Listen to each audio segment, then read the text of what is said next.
I can hear the perks calling. I can hear the perk calling. I can hear the Zanny stalling. I can hear the perk calling. Almost ready, guys. Just a couple more uh promotional posts for all of our friends over at Facebook to jump on Twitch or YouTube. We'll be right to it. Just give me a second.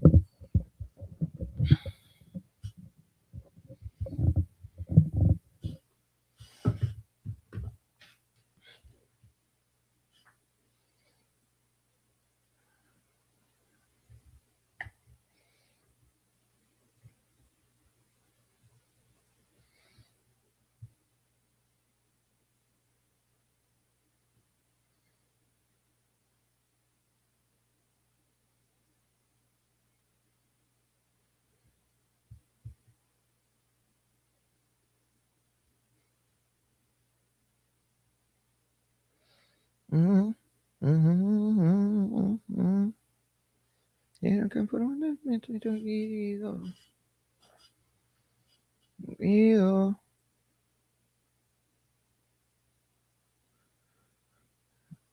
No quiero, pero debí tirar más fotos de cuando te tuve, de brindar de besos, abrazos, las veces que pude.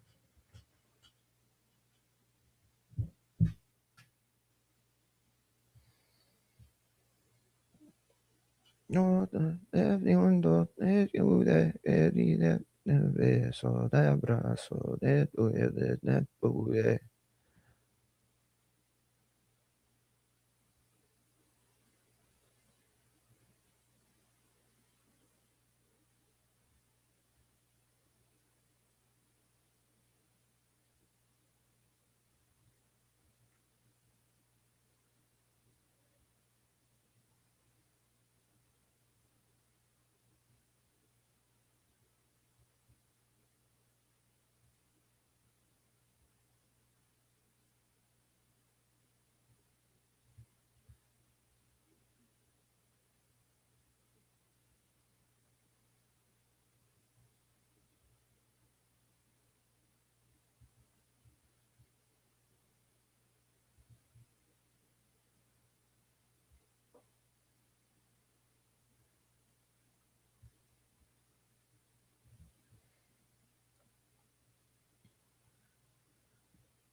All right, let's fucking get it. Machine Gun Matt in the house. What up, champ? Era dico che no.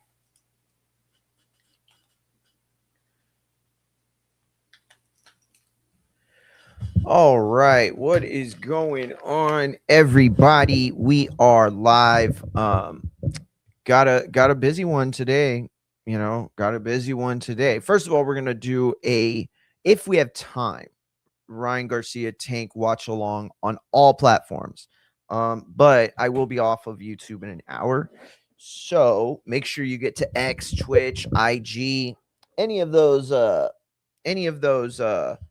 platforms to keep the show going. Shout out to everybody that was on for the Raw watch along last night, as well as some of the late night gaming.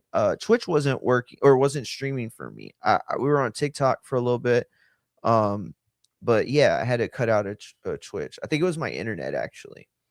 But anyway, we got some stuff today for sure. Last night's Raw covered it. We did the watch along. Now we're gonna react to it. Big news coming out of their AJ Styles day or night or celebration next week on Raw in his hometown to pop a number, to pop a rating as well, to Big Papa Pump. I don't know. Who knows? But listen, this is whack. I think whack's the right word. It's not that I don't want an AJ Styles celebration. That's exactly what I wanted 2 weeks ago. I can't imagine. We're going to talk about this. This is a very interesting situation developing. And man, I wish I was so much bigger in the journalism game of wrestling. Because if I could talk directly, like if I was like friends with all the top writers and I could just like talk to them and pick their brain, that would help out a lot in this situation. Especially since I've been hearing a lot of other stuff from smaller level wrestling writers and reporters and content creators. And it's not that I don't trust them. It's that, you got to double check you get a source and you check it twice. You check it twice. That's the rule of the game. So if you don't even have somebody who's willing to go like on record, what's it worth, right? I mean, a lot of people post shit like that all the time. I'm not saying that it doesn't happen. I'm just saying I don't really want to do that or contribute to it. But the question is interesting. What the fuck is going on with AJ Styles? Shout out to Man Cave in the building. Champ, wait, no. It wasn't you. It was Lowe that said that. Never mind. Lowe was the one that was saying about the Liv turning face. Yo, everybody's talking about that now.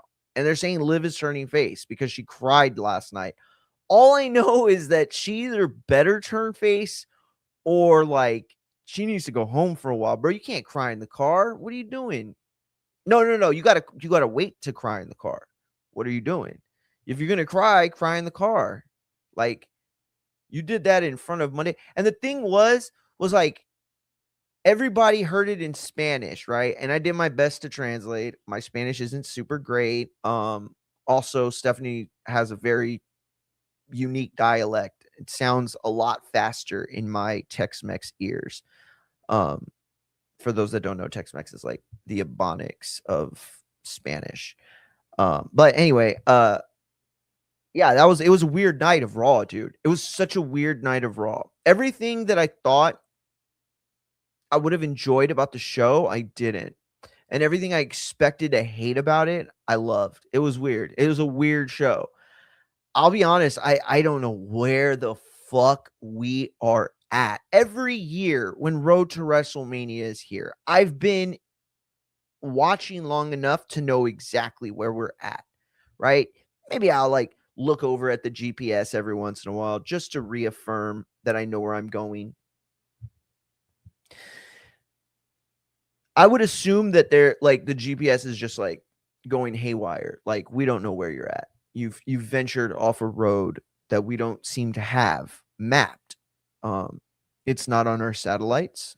We think you might be in another dimension now because what the fuck? what the fuck is going on. First of all, the Finn Balor CM Punk stuff was the stupidest shit to do, but it's working. Like, it's so weird that it's working, and yet it's the same fucking storyline that we had 3 weeks ago. Why all of a sudden with this fucking guy? Hold on, it's my brother. What's up? I'm live. Just a heads up. What? Did you see Keyshawn on the podcast? No, I did not. I don't know what you're talking about. The Mace podcast. The Mason, what's his name? Cameron? Yeah. Oh, he was on? All right, I'll check it out. Thanks for the heads up. I'm live right now. We're gonna get into some boxing and then some wrestling and then boxing. And dude, you see the people calling for the UFC to dismantle their heavyweight division? Yeah, dude, did you see? Fucking sucks. Keyshawn Davis is calling out. I just told you I didn't see that. He called out Haney. Yeah, that's not a fight that's gonna happen, but that's like nice that he called him out, I guess. Did you hear about Teofimo? No. What? The rumor is he's signing with Zuffa. That sounds like something Punch made up. I'll be honest. I mean, shout out to Punch. I love Punch. He's the best. That doesn't sound right. That doesn't sound right at all. The last card also. I can't imagine Zuffa would be willing to pay for damaged goods at the price that Tio would want. And they don't have anybody that I can think of that they'd be willing to price Tio out of to get a fight. You know what I mean? Like if you had, let's say you had damaged goods though. Say it again. Why is he damaged goods? Because he lost to the best fighter in the world, or the second best fighter in the world. Yeah, that's exactly why. Now, I mean, I make this point on the show every day, but you literally don't ever show up to the show, so I don't think that you know what I'm about to say. So I'm gonna explain it to you. In boxing, you're right. It is very retarded that the vast majority of casual fans hold so much weight when it comes to a single loss. That's absolutely correct. We're not talking about a single loss with Tio, though, right? We're talking about 2 official losses and then 2 more fights that could have been losses, in my opinion. Yeah, exactly. So Matt said, Machine Gun Matt said to tell you it's not who you lost to, it's how you lost. And so getting shelled 12 rounds to Shakur, making you look like you're fucking like nothing, like you're just lost in the sauce. That's damaged goods. Absolutely. It's unfair to boxers. It's unfair, but let me ask you real quick. Are you good? LeBron's one of the best in the world. Are you going to pay top dollar for him right now? No, he's old, right? But he's still putting up triple doubles, but he's old. Nobody knows exactly how nobody knows exactly what they're paying for him. But I'm saying this.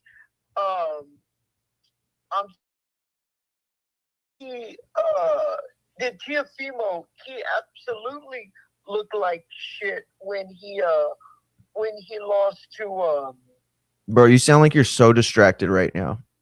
Well, I'm driving, that's why. No, Teofimo Lopez looked exactly like shit when he lost to the Bro, I think if you want to call back whenever you're straight, call back whenever you're straight. No, I'm good. No, he looked like shit. I'm telling you, you're not good. I'm telling you, you're stuttering a lot. He looked like shit, didn't he? Yeah, that's what I'm trying to tell you. Like, it's not, you're making it sound like, oh, he lost to Shakur and that's damaged goods. It's not. It's a narrative based on 5-6 fights. One of his best performances, he kicked the shit out of Josh Taylor when Josh Taylor was considered. Yeah, man.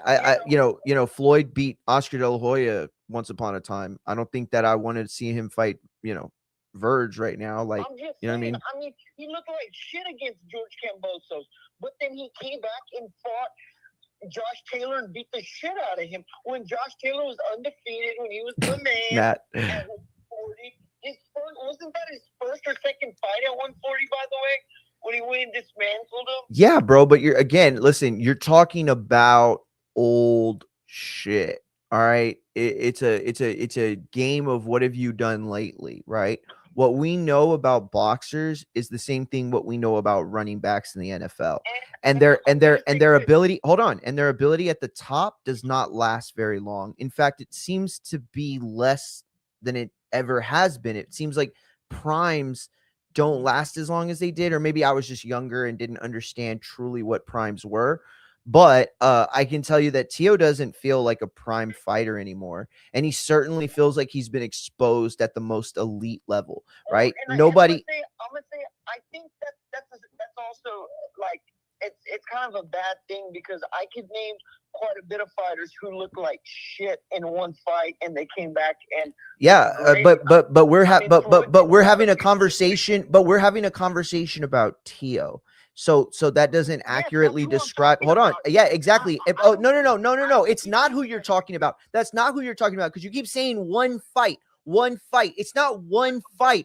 You're trying to give Shakur all the credit in the world so that you can make him pound for pound number one on your gay I love Shakur pound for pound list, and you're trying to make Tio sound like more than he was. Was it a good win? It was a great win, but it was a great win because of how he did it. Tio was not a world beater. I'm sorry that I don't think we don't even think he beat Lomachenko, first of all. One of the guys who will fight the best. So that's fine, and that's fine. But Matt said it perfect right here. Listen to what Matt said. He also looked like shit to a guy who Keyshawn just dominated and stopped. That's it. You lost the convo. That's it. Tio sucks. I'm not saying he sucks like he can't come back. I'm saying he deserves, in the casual fan's mind, to have lost a step or two. And in the hardcore mind, I think that most people realize like he was never really the world beater we hoped he was or thought he was. He kept busy early and he stayed focused. I think the best version of Tio is the most focused version. I don't think we get that version back. I think he's hit superstardom to the point that he's just done with the focus and he wants to make that bag. But again, going back also with that, he looked like shit against Sandy Martin. In the very next fight against Josh Taylor, he dismantled him. Yeah, absolutely. So, he's been up and down, and to that point, world beater. Was one of the. No. I'm not saying you said that. I'm saying that I. Best in the world. He made him look like shit. Yeah, he made a lot of people look like shit. I mean, honestly. Yeah, but that's what I'm saying. He's a world beater, right? That's what we're saying about Shakur now. And I'm okay with that. I don't think he's pound for pound number one, but I'm okay with calling him a world beater. That said, are you ready to call Tio a world beater? I mean, because I'm not. That Lomachenko fight was years ago. William look like shit. Also, is William Zepeda? Yeah, I don't know if he's a world beater, man. I don't know. It's hard. Listen, these are subjective conversations. Crazy that Zuffa wouldn't pay for. I mean, honestly, Matt said he just needs a proper trainer. Yeah, I think that's part of it for sure. Oh yeah, I mean, I told you that his dad didn't give him. All his dad was saying is, "Come on, man." No, that's true. That's true. I'll be honest. I'll be honest though. What does "come on, man" mean? Like, no. You're absolutely right. You're absolutely right. But the problem is this, right? You're right about that. I've said that before. A lot of other people have said that. But one thing I've never heard you, me, or any of the other people say about it is what could he have said? What should he have said? Yeah, we can think of some general ideas, watching boxing as long as we have.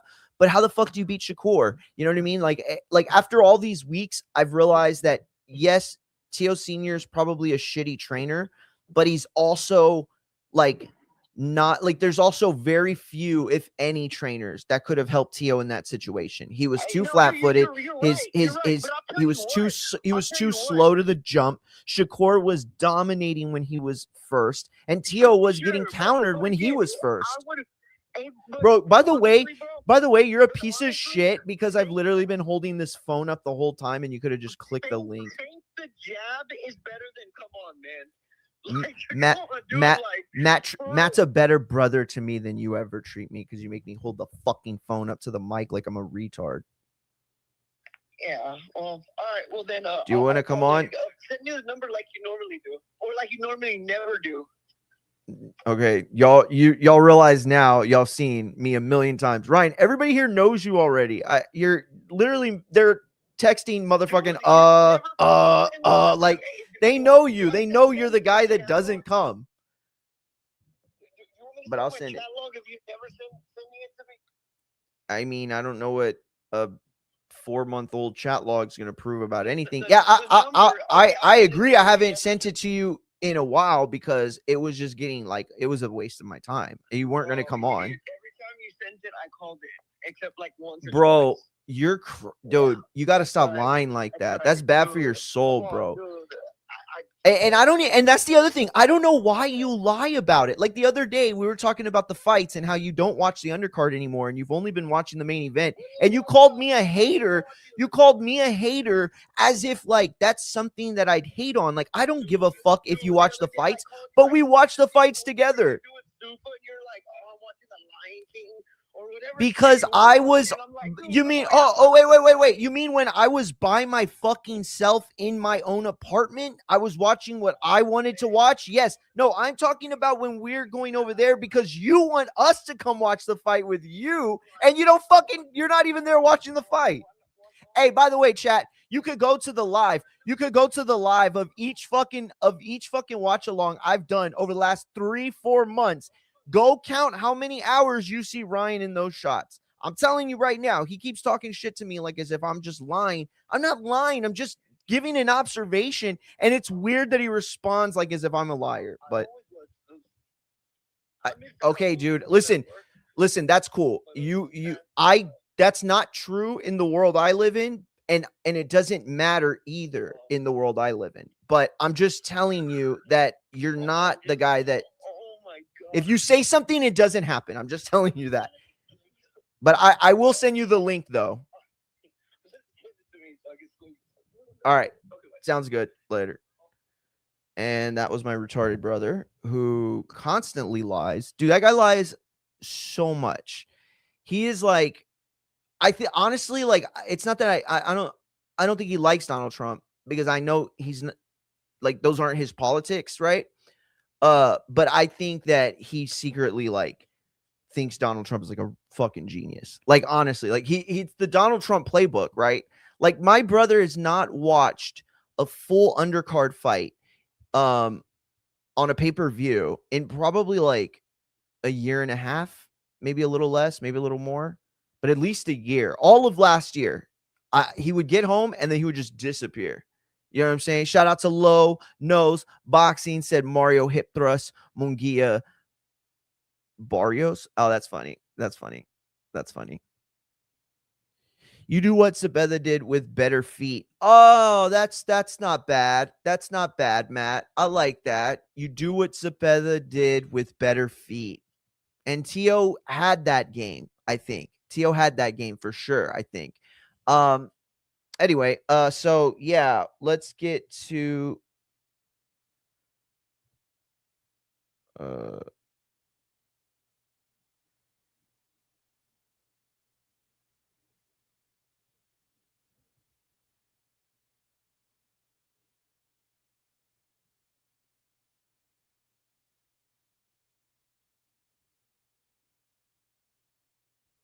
right, my bad. So we are going to continue the wrestling talk first, but I just want to give a couple of the talking points. So first of all, yes, we're going to talk Garcia Barrios later. We're also going to talk Ronda Rousey versus Gina Carano. Is this 2010? No, wait, 2012. Yeah, they're gonna fight. This is like a story that's like I feel like bigger than the fight, right? I mean, Rousey, Carano, two pretty massive names. I will say that Gina Carano's celebrity has taken a kind of a hit.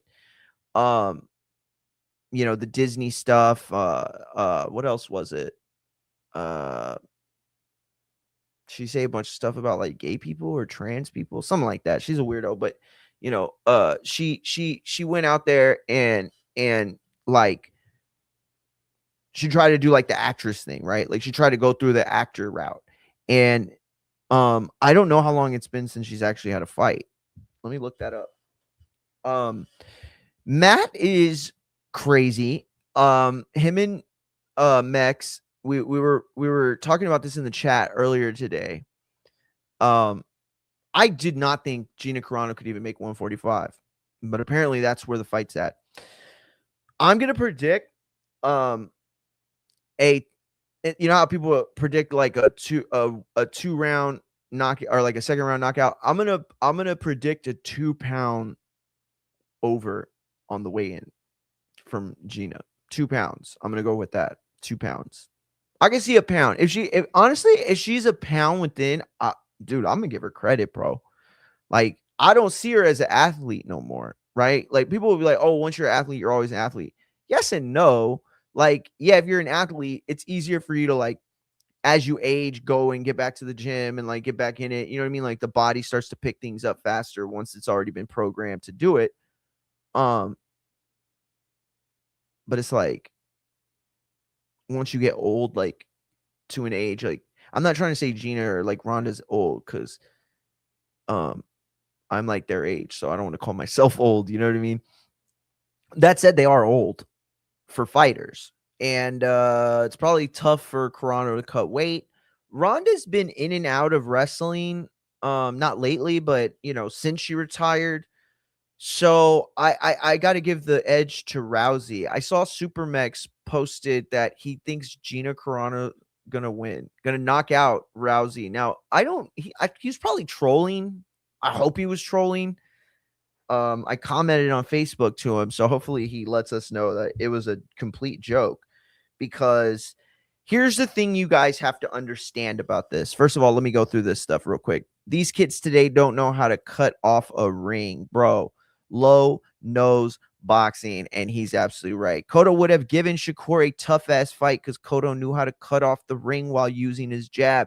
True, very true. In fact, I think Cotto, at that era, Cotto at that weight, I mean, could have probably beat Shakur. Yeah, I think so. The body shot that he had would have absolutely gone well from a combative standpoint, right? Like that stylistically, Cotto's ability to not just cut off the ring, but deliver really, really strong body attacks from positions that aren't necessarily strong body attacks. Like he was able to get a lot of torque on his body shots from really weird angles that normal fighters aren't able to do, right? Like you have to be like special, like super high level shit.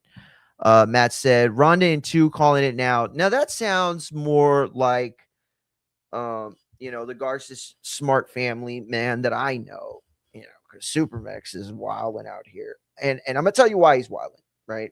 I mean, because it's like 2 old ladies get into a fight. Who knows what's gonna happen, right? That said, though, if we're taking these 2 ladies at like face value, Ronda was always way better than Gina Carano. Gina Carano, I think, was a PR stunt more than she was like a viable fighter. If there was a time where Gina Carano was one of the best women's mixed martial artists in the world, it's probably because people didn't know any other women fighting MMA. And I'm not trying to be a dick. I mean, there are so many women that have come along that are far better than what Gina showed as skills. Gina Carano was fun to watch, I guess, but there wasn't really any like expertise level of fighting. I don't think she really had a great understanding either of the fight game, like specifically like ring IQ stuff and like setting up punches. Like she just seemed like a girl who like didn't give a fuck and would just throw down. And that's cool. but it wouldn't work now. Like, you have to be better now. You have to have a base of certain martial arts, right? Like, you have to have jiu-jitsu and wrestling and striking and infighting. I don't know. We'll see. On a wrestling tip, that Japanese chick Julia is also hot. Yo, Lo is back at it with his. Now, today he's going to tell us his favorite nostrils. Tell us your favorite nostrils, Lo. Tell us. Rank them. And then I'll tell you mine. You'll never guess. It's China. Matt said, Ronda last fought in 2016. Gina in 2009. Holy shit, bro. Yo, when you listen to me, yo, and this is what I'm telling y'all, bro. This is what the story is crazier than the fight. The story is bigger than the fight. Y'all need to understand what's going on here, right?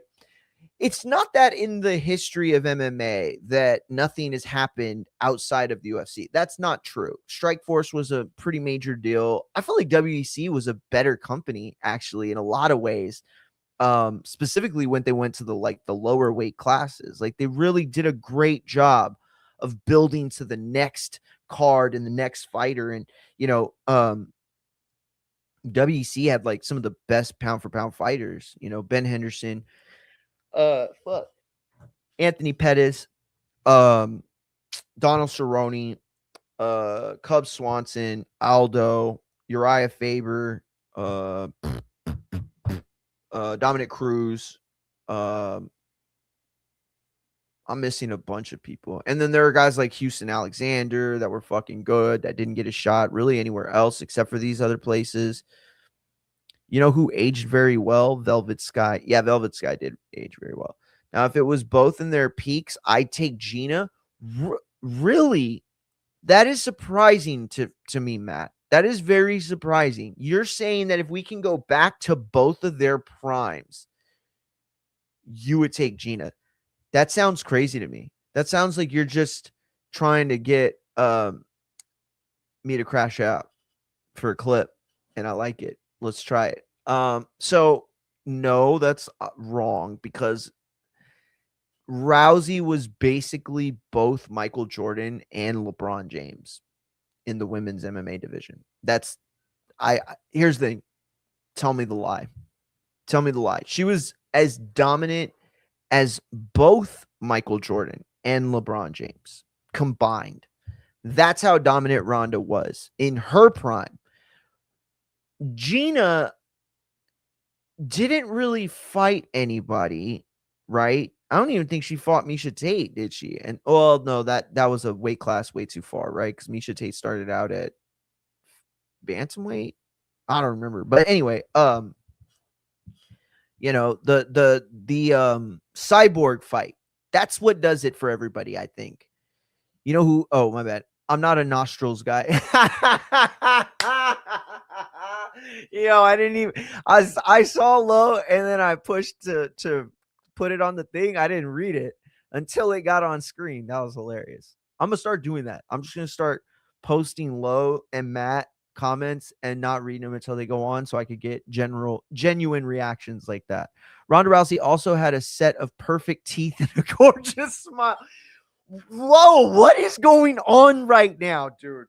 Low, yo, I love Low, but I am like pretty sure he's got like a man cave with like a pool table and like, fucking beer lights everywhere plugged in, and then just like pictures of up close mouths of all his favorite combat sports ladies.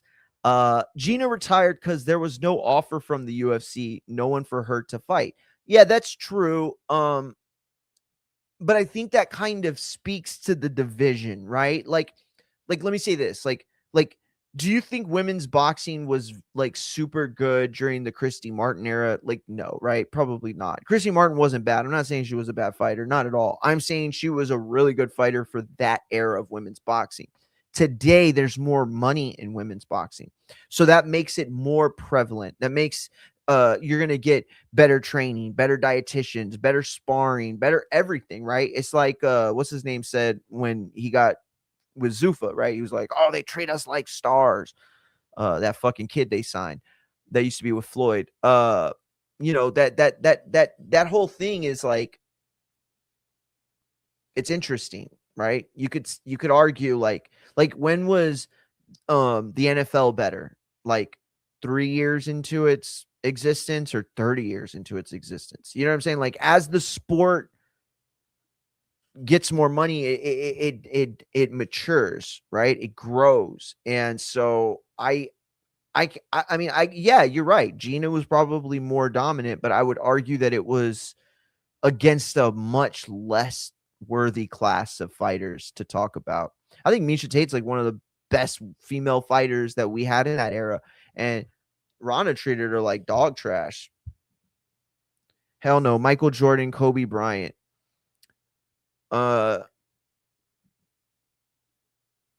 Okay. Michael Jordan, Kobe. I'll give it to you on that one. Yeah. Here's the thing. If you want to take out LeBron and put Mike and keep Mike, that's cool. But you're right. That was blasphemous. How could I not have put Kobe in that? People talk about LeBron and Jordan, right, all the time. And it's not that I don't like LeBron's incredible. He absolutely deserves to be in the number one conversation. The thing is, though, I think Kobe's job was harder. And I think that's evident by the fact that, like, what shooting guards now are like the man. You remember? I mean, because like my era of basketball as a kid, right? Like AI, fucking Steve Nash, fucking Jason Kidd, right? Like, guards were vital and also could be the difference maker. That's not the case anymore. Not in the NBA. I mean, you got guys like Curry, and there are special shooters out there, but I mean, he's a freak. You know what I mean? Like Stephen Curry's a fucking freak. He is a monster animal, and it should be illegal for him to play basketball because he's that good. I mean, not really. He deserves to play, but at the end of the day, like, how do you defend some of the shit that he does? And that said, how many people are like Curry anymore, right? Guys like him don't exist because the bigger players have gotten faster, more agile. They've gotten better at shooting, and they play defense, right? Like, and that's another reason Kobe deserves to be on there. Is, I mean, like, Kobe played, really good defense. He would shut down people all the time. It's just basketball has changed like so much, right? And I don't know if it's not for the best in terms of like competition or watching. But maybe it's for the best in terms of like the sport. Because like back in the day, the two most valuable players on a team would be on the All-Stars, and then they would go at it. Like, I remember when Kobe and Jordan went at it. Y'all remember that? Yo, that shit was legendary. I remember we talked about that at school the next day or like that week. And we didn't stop talking about it for like 2 months. It was like a conversation that came up as much as like the NWO or like fucking whatever else. Yeah, it was a special time. That's gone. That's so gone. Now it's like, nah, we're gonna, like, before there was like this street level to it, right? Because if you ever played basketball, which I did, specifically like, at pretty hard ass courts and courts where people like try to be tough guys, right? It's a difficult sport, obviously, but I feel like a guy like Kobe had less resources and advantages compared to a guy like LeBron. That said, I would put LeBron number one. I mean, like, I'm not saying I'm putting him now, but like, I always go back and forth with who's number one. But I will say, I think LeBron probably ends up being number one in most people's eyes, simply for the age that he's at. I mean, this dude became the oldest guy to do to have a triple double the other day, and that to me is more like, as I've gotten older, right? Like, I played sports.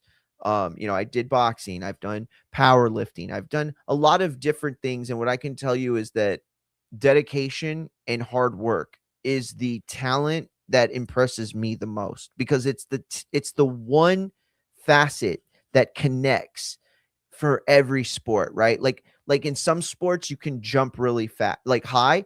You're gonna be on a team, right? Like the NBA. Like if you can jump really high, but if you're like 5'7" and you can jump really high, that's you know what I mean. Like NBA is not gonna want you. You know what I'm saying? Um, so it's like just like super unfair, I think. Rousey only had one strong point to her game. That was it put hands on her on the feet or ground and she doesn't make it. Wait, what? Rousey only had one strong point to her game. That was it. Put hands on her on the feet or ground and she doesn't make it. Yeah, I mean, there's evidence beyond the fight with what's her name, but she won them all. I don't know, dude. I think she was such a talented Olympian, like an Olympic level um judo practitioner, that it just seemed like she was dominating with judo and able to just like overpower a lot of people. I don't know. Bro, you the one that mentioned Ronda Rousey low. I'm just playing low.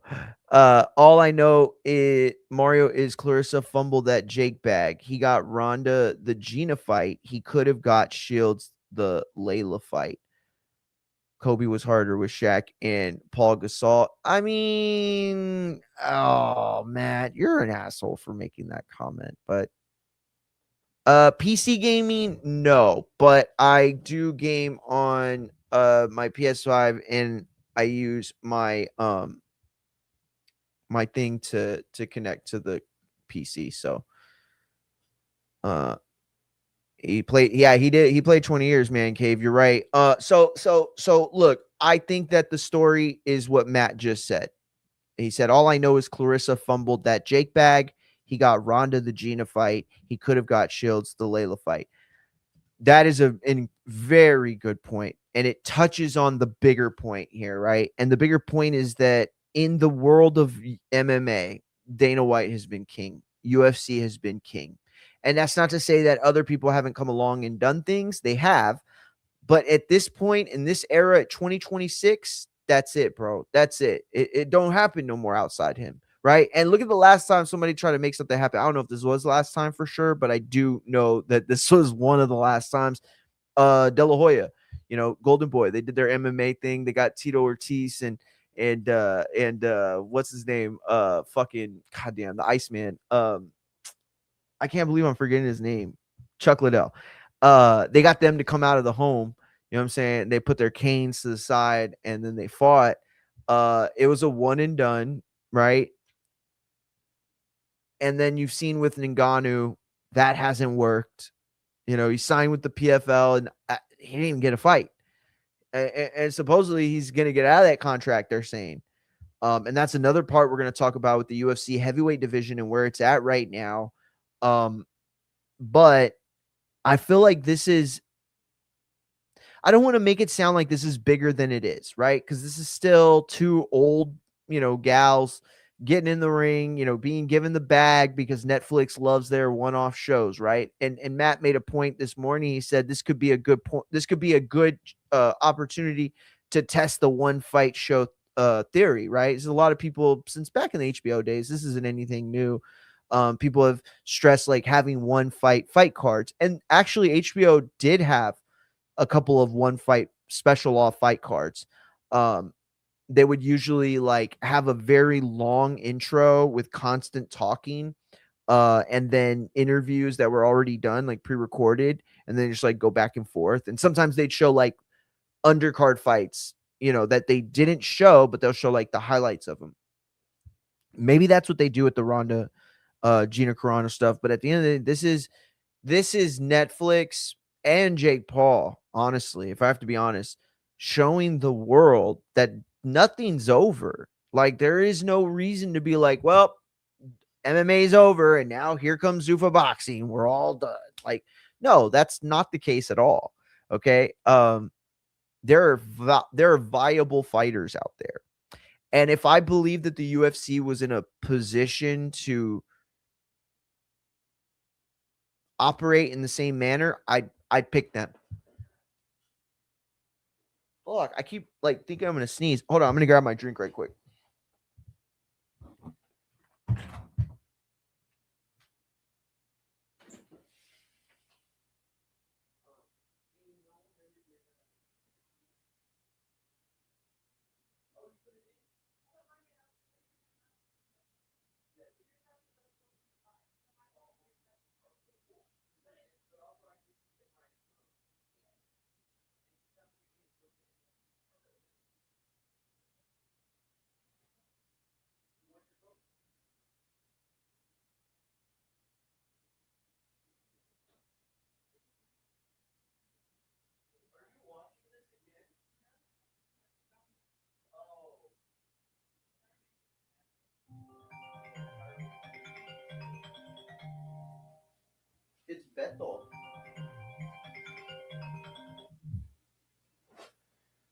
What's up, Beto? I'm live. Just a heads up.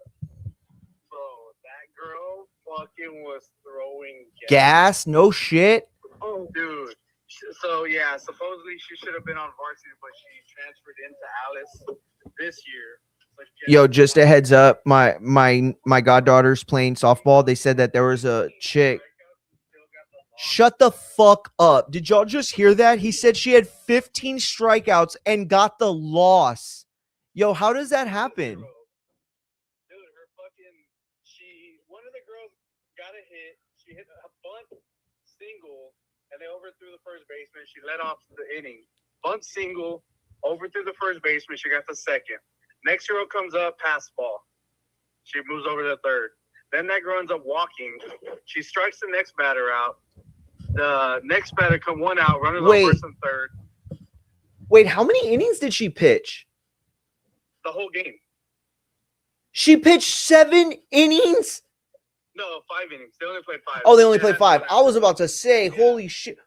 Wait a minute. That's not true. No, she didn't pitch 5 innings because then that means she would have struck out every batter she faced. She struck out every batter. Stop fucking, dude. Stop, Rob. Stop right now. You're telling me that some little girl who transferred is stuck on JV and she's striking out entire games? First of all, she wasn't a little girl. She was a big bitch. No shit. She was big as shit. Yo, she was probably Danny Almonte. That was that was Danny. Hey, that was Danny Almonte in a wig, bro. That was who that. That was Rodney Dangerfield. He put a wig on some dude. That was like on Bench Warmers and Carlos Liston. I'm 12. I'm 12. I'm on JV. That's crazy, dude. That's crazy. She looked like Principal Trenchbull from Matilda. Damn, for real? Yes. How'd she hit? She actually, her first at bat, she grounded out to the shortstop, she hit a fucking the hardest ground ball I've ever seen in my life. Jesus Christ. The shortstop bobbled it, and then the next 2 at bats, she got under it. I'm pretty sure if she would have squared both of those balls up, they would have probably went well past. Yo, I'm gonna say this. I'm gonna say this like in a way that I want to make it very clear. I'm talking about the performer and like the sport, right? I'm not talking about the child at all. But all I know is that if everything you're telling me is true, when she slapped her hip to throw that ball, it probably sounded like a fucking gunshot, dude. Dude, yes. Liz is like, the catcher, bro. Like, they were pissed off at the catcher for not catching those 2 balls. Shut up. Are you serious? Dude, they were like, come on, catch the ball. Like, yo. When both of those runs scored. Bro, all you're hearing is the sound of slapping Nalga and a fucking what the fuck, dude? Rob's on. Hey, Rob, tell Ryan. Dude, Ryan. Listen. What's up? We're at the Who's here? Oh. They played 5 innings. The pitcher for Alice had 15 strikeouts 15 strikeouts and got the loss. and got the loss? What was the score? Holy shit. What the hell? 15 strikeouts and got the loss? She struck out every single girl she faced. Oh my god. When does Sophie play again? Like here in town? Here in town, probably not till next week. She has a tournament this weekend in Puerto Rico. Okay, then I want to go to the next game she plays down here. Yeah, I'll shoot you a text. Okay. Dude, hey, dude, you know the nozzles were shaking like that. Dude, she was like this. Dude, that shit was like a gunshot. I guarantee you. Hey, listen to me. I dated enough softball chicks to tell you, bro, if she struck out 15 girls, that's ridiculous. Like, you shouldn't be able to strike out 15. That's For real, right? Like she could probably play D2 college right now. Damn, dude. Hey, that was Danny Almonte. Hey, that was Danny Almonte in a wig, bro. I told him. Hey, those are the lady. Hey, that's a black girl from what's it called? That's a black girl from Tech, right? Oh shit, that monster. Hey, bro, but Sophie played the Ladybugs today. You didn't hear? Hell, bro, I'm live. What the fuck's wrong with you? Jesus. All right, hey Rob. I'm gonna hit you up after I get off. I want to get the next game. He's coming this week for the Garcia. Hey, you coming this week for the Garcia? All right, let's go. Come on, kid. The hell, you just stopped by for 5 seconds. Come back. Okay, yeah. Ryan wants to know if you want to go for Garcia or what we're gonna do for Garcia. But you want me to just call you after I'm done? Yeah. All right, later.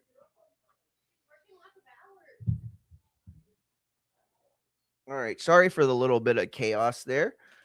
If Jake puts up the money, would you watch Brock Fedor?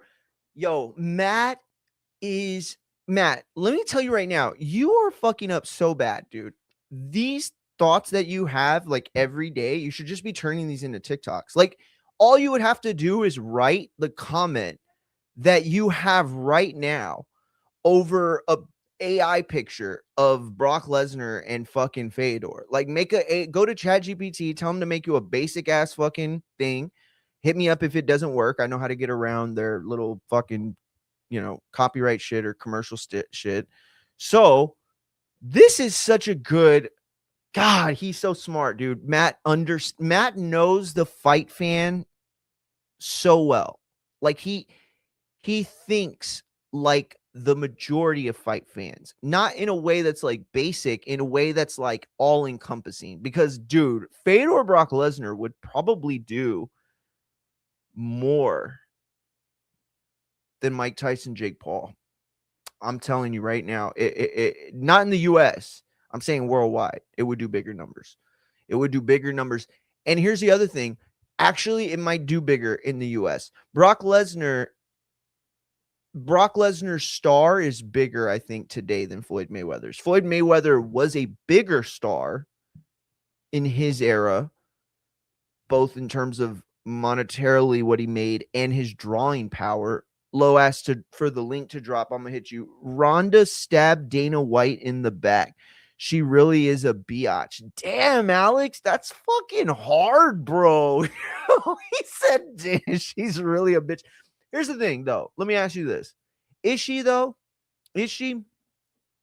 Like, let me ask you this. Like, Alex, I don't know what you do. And if you want to tell us, please, I'm, very happy to get to know my community and what y'all do.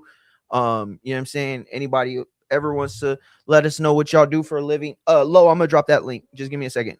But let me ask you this. All right, Alex, let me ask you this. Let's say you know what Ronda was getting offered, right? Let's say Dana was like, hey, because remember, we had rumors that she was coming back for UFC 300. You remember? It was like UFC like 284, and this rumor dropped on Reddit, and very few people paid any attention to it. By the time we got to like UFC 294, 295, the rumor was just blown up everywhere, and Dana White had to start answering questions about it. Then and there was a couple of other times, I think, if I'm not mistaken. But the point is that you're right. It seems like there were moments throughout the last several years where they thought that she could come back, that it was like a good opportunity for her to come back. Maybe she was interested in coming back. But what about the money, Alex? What about the money, right? Because look, I don't know. Again, Alex, I don't know what you do, champ. I'm not hating at all. In fact, look, I'm gonna say you're a doctor, all right? Because people are gonna talk shit. I drive Favor in Grubhub. That's a side hustle of mine, right? I'm a journalist, but that don't make money. So I got to do that. So I don't judge nobody, but since you haven't said anything, I'm just going to say you're a doctor. So like, let's say you're a doctor, right? And let's say you work for like a really great children's hospital, and this children's hospital, like you help a lot of children, and they're like, dude, you're one of the best pediatrician surgeons in the world. We're going to pay you top dollar. Oh, what are you going to pay me? It's like, oh, we're going to pay you $5 million a year. It's like, oh, well, the doctors in New York, they get like $8 million a year. some of them even 10. And it's like, well, we can't afford that. You know, we're one of the biggest children's hospital, meaning that Medicare, Medicaid, state funded funds and those kinds of things are, you know, what we make here. It's like, oh, okay. And then the doctor is offered 20 million to be a surgeon for children at a very specific hospital. Like, it's capitalism. It's America, right? Like, Ronda should be able to do that. Alex, the other thing I'm going to ask you is, what do you think of the heavyweight division right now? Because to say, and again, I'm not arguing with you. Honestly, I think Ronda's kind of a bitch. And I'm not saying that because of anything personally that I've seen, but I am a WWE fan. I'm a wrestling fan. If anybody knows who is more, bro, she was an asshole and she was a weirdo. She did not understand wrestling was scripted. She didn't understand it was a work. You know what I mean? Like work. I don't think people understand that today anymore. I really don't, because a work is sort of now like a troll almost. You know what I mean? He said Nikisa gives me the creeps, bro. I don't trust him. Yeah. I get you. Ronda clearly wanted a lot of money to come back. Fedor is the most overrated MMA fighter of all time. Alex, champ, come on, champ. Don't do that. Don't do that. Why? Here's the thing. The only argument I feel like you would have is he didn't fight in the UFC because he beat some of the best. And yeah, it was like a worldwide stage sort of thing, but like the heavyweight division, Fedor predates the UFC's heavyweight division. So, you know what I mean? Like I don't know. I'm trying to think of like an appropriate like metaphor or like simile that I could use to like explain what I'm trying to say, but I can't think of anything.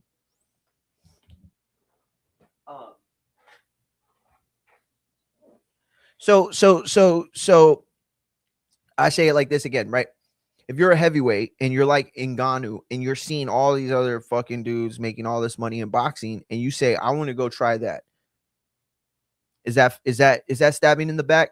And again, Alex, I'm not picking on you. I'm not at all. I'm not saying you're wrong. Not at all.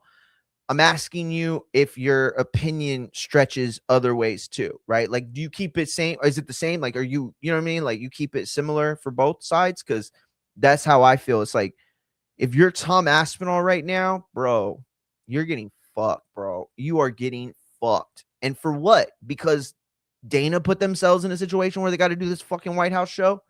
I'm not saying the White House show isn't going to be great. Apparently the card's done. Apparently there are multiple title fights. Apparently there's a lot going on to it. But what we do know is that Aspinall is not going to be ready for that. There were rumors that they asked him to vacate the title, and he said yes, with the prerequisite that they release him. And this kind of brings me back to this whole point I wanted to make with UFC and where we're at right now. Alex also said, once Gable Stevenson debuts, the division will be fine. Alex, brother, this is what, it doesn't bother me. What you said doesn't bother me at all. It's not that it bothers me. What it does is it makes me feel like, oh, you got way too much hope. Way too much hope. Like, we're at the point with the heavyweight division where I don't think a single fighter brings them back. Like look, Stevenson would be great if there was like a Hamzat in the heavyweight division, or if there was what's his name? What's his name? The one that beat Connor. What's his name, Matt? The guy that beat Connor. The one that retired. That's fucking badass. That's probably pound for pound greatest of all time. God damn it, I can't think of his name. But the point I'm trying to make is that, like, if you had like this non-American heavyweight champion that was beating the dicks off of all the Americans and all the other countrymen, and then you brought the Olympian, right, the American, to come slay the foreigner, right, on some Rocky IV shit, yeah, then Gable would be a big help. Khabib, thank you, champ. Thank you. I can't believe I forgot that shit. Khabib's like one of the people that I fucking admire the most in MMA. I'm not talking about his politics or none of that other shit, religion, not talking about that. I'm talking about the dedication, the hard work, and the ethic. Now, I don't know if training in Dagestan is like the best, you know what I mean? Just like I don't know if you should be going to that gym with the knuckleheads in New York that be banging out crazy ass PR reps. Yo, they're gonna get somebody's chest ripped the fuck up. I'm telling y'all right now. Y'all are gonna hear a story of like Andrew Tate or Sneeko or like one of these fucking influencers going over there to work out at the Diamond Gym and just ripping their shit across. I'm telling you right now, them dudes are crazy, bro. That is not the way you said that. It's not that it's bad to train that way from time to time. To constantly train that way, it's crazy, bro. It's crazy. I'm not saying it doesn't work for them. Obviously, it does. I'm saying the vast majority of people are not built that way. And you could also get just as well, maybe not just as strong because they definitely took steroids, but you could get very strong and very big without doing crazy shit like that. In fact, you could do it way easier and be smarter about your shit. Try the cube method. Anybody looking to build muscle, try the cube method. Just know that it's not for fucking, it's hardcore. I'm telling you right now. Matt said, yeah, once Gable shows up, they'll be fine. I agree, Alex. Machine Gun, I'm telling y'all, man, look, this is y'all are saying you'll be fine in the same way y'all were saying, and I don't mean this like literally, but it's the same concept when we would say, oh, boxing will be fine. When they would say, oh, there's not another Mike Tyson after he retires, boxing will be fine. Well, there's no Chavez after he retires. Well, Oscar's coming, he'll be fine. Well, there's no more Oscar when he comes, but he'll be fine. We got a Mayweather. Oh, well, there's no more Mayweather. Oh, we'll be fine. We got a Pacquiao. That does not sustain. What does sustain is the NBA in the early 2000s when you had a smorgasbord of the greatest players all at the same time. You had Kidd, you had Garnett, you had fucking LeBron. I mean, that guy's been playing for like more years than he's been alive in the NBA. That was the best time because it was so fucking packed with stars and egos, and these guys were like every week, nobody's getting the better of me, bro. Nobody. I don't give a fuck. I am that guy. I don't give a fuck what that check says. I'm that guy every time I step on that court. And you know what? I respect that shit. You know why I respect that shit? Because I'm 5'6" and I played 5'8" baseball. I played football in Texas. I played with the fucking dudes that went to A&M, that got drafted to the Padres, that played at UT, Baylor, Tech, all the big badass fucking baseball and football schools. I played with them. How? Because I fucking worked my ass off every fucking day. 3 hours in the cage after school every day. Didn't matter if it rained. They had covers. We had tees. Didn't matter. So I respect that shit on some real shit. But bro, the UFC division, the UFC heavyweight division, it needs more than Gable. Y'all realize that more than 50% of the heavyweight fights in 2025 were shown on either undercard prelims or non-numbered UFC? 40% of UFC fights were on numbered events, and only like half of them were actually on the main card. The state of the heavyweight division isn't just bad, it's broken. Okay? And the reason it's broken is you can look at where we're at with everything. Look at where we're at. Okay? We lost Ngannou. Aspinall's probably fucking done too, pissed off. We lost Jones. I mean, it was like every fucking major fight that we thought we were going to get with the UFC has turned to shit. And the heavyweight division, once the premier division in all of mixed martial arts, but in the UFC, right? Couture, Lesnar. I mean, that title was the richest prize in the sport of MMA. And then they started calling him the baddest motherfucker on the planet. That was the Mike Tyson thing, right? Because they said if you're the heavyweight champion, that means you could beat everybody in the world. So that makes you the baddest man on the planet. And they said, well, if MMA is more real than boxing, like less a sport and more like a self-defense, then you could really say whoever's the MMA heavyweight champion is that guy. Khabib, not the GOAT, by the way. Who? Mighty Mouse Jones? Who you got? Don't give me some weirdo shit, dude. Tell me. I'd rather have hope than be like an MMA Joey and post UFC hate videos every day. No. I agree. I agree from that perspective that you can enjoy the product without getting lost in the political sauce of it, right? That said, though, I love MMA. I love boxing. I love wrestling. And I know that the one commonality or one of the commonalities amongst those three is fighter pay, wrestler pay, whatever you want to say. That doesn't get much better for guys. Not often, right?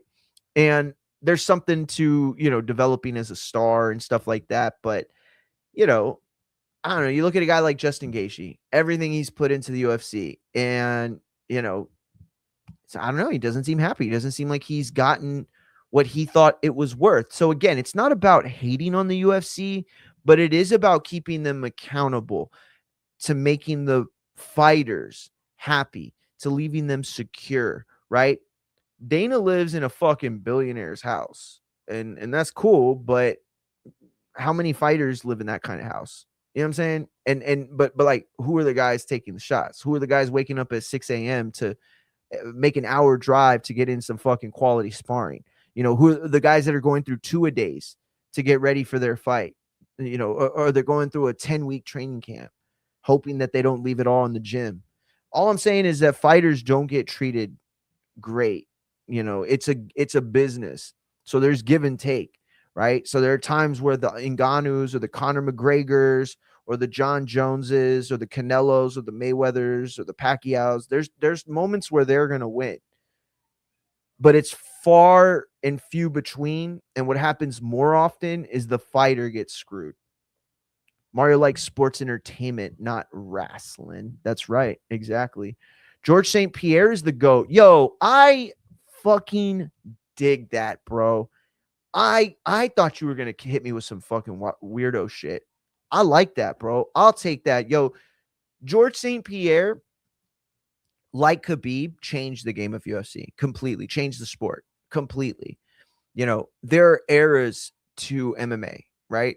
You had the Brazilian Jiu-Jitsu era where this new, martial arts that very few Americans were even familiar with, all of a sudden is like this answer to every, guy that's undersized in a fight. Now here's this martial arts that gives you a fighting chance.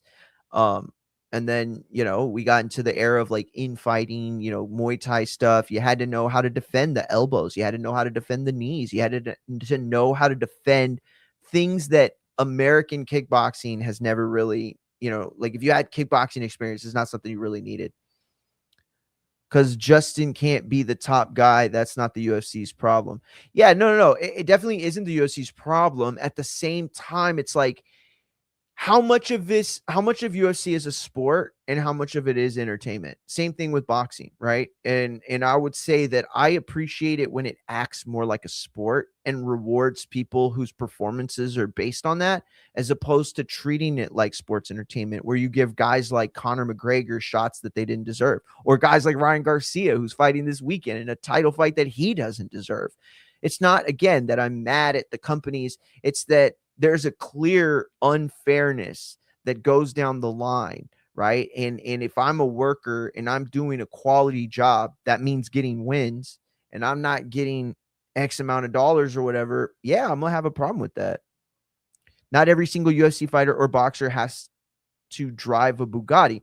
You're absolutely right. You're absolutely right. They don't all have to drive a Bugatti, but if you stay in the sport long enough, you all got to be a little punch drunk, right?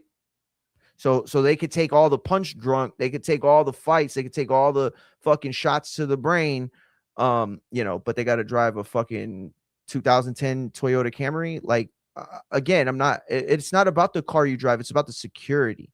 How many of these dudes have families, right? And when you train martial arts, it makes you like a more respectable person. It makes you like it does for a lot of people. I'm not saying everybody has that sort of experience, but I just feel like they're the way the game works is that it's negotiation, right? Can a fighter get X or Z, or is he going to settle for Y? It's not about talking shit. What it is about is keeping it fair. Not keeping it fair. Staying the same. Like keeping it 100, but like on everything, right? Like I want fighters to make money that makes it so that they don't have to have another job, so that they don't have to, you know what I mean? Like like be in the position that they're in at the end of their lives, where they talk slow, they stutter, they have early onset symptoms, or they have early symptoms of early onset dementia. The life of a fighter is tough, and the fight game takes something from you. You leave something in the ring or the cage every time you step in it. I don't give a fuck if you only went a round. You leave something in every time. And if you're going to leave something in with every fight, shouldn't you be able to take something at the very end? I don't know. I don't see how that's unfair. Everybody else gets the gold watch and the 401k, right? And they don't got to get punched in the face at their job.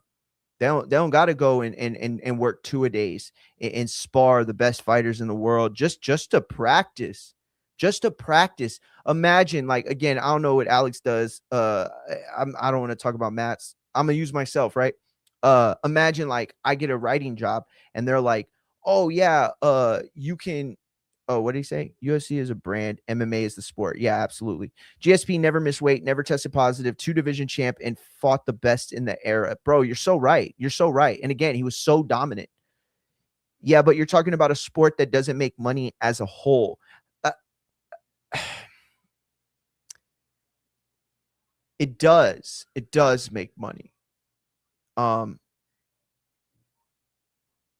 But what it doesn't do is allow the fighters to make their own money, right? Like you look at WWE and you look at the UFC, there's a very tight leash on their people, right? They can't get certain sponsors for fights, and now that's going to be in Zuffa boxing as well, right?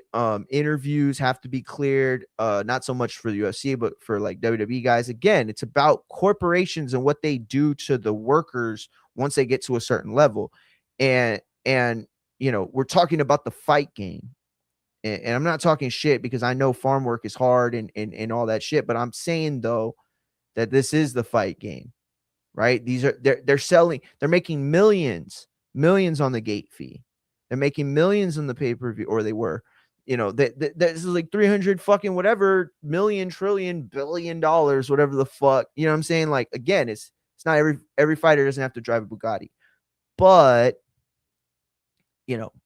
not every fight, like no fighter that's fought like at least like 5 times for the UFC should probably be in a situation where they're homeless or unable to afford their medical bills. And champ, they're out there. There's plenty of UFC fighters that you would consider some of the most exciting, some of the probably most well paid at the time, and they struggle today. You know what I mean? Why do you think everybody's doing Kick and Twitch and podcasts and all that? Because everything else is dried up. Highest paid UFC fighter made less than T.O.N. Shakur. Yeah, dude, that's a very, very good point. And this is the excellent point with it. Matt says the UFC made themselves a big brand. That's it right there. See, when you become the NFL, you don't need Patrick Mahomes.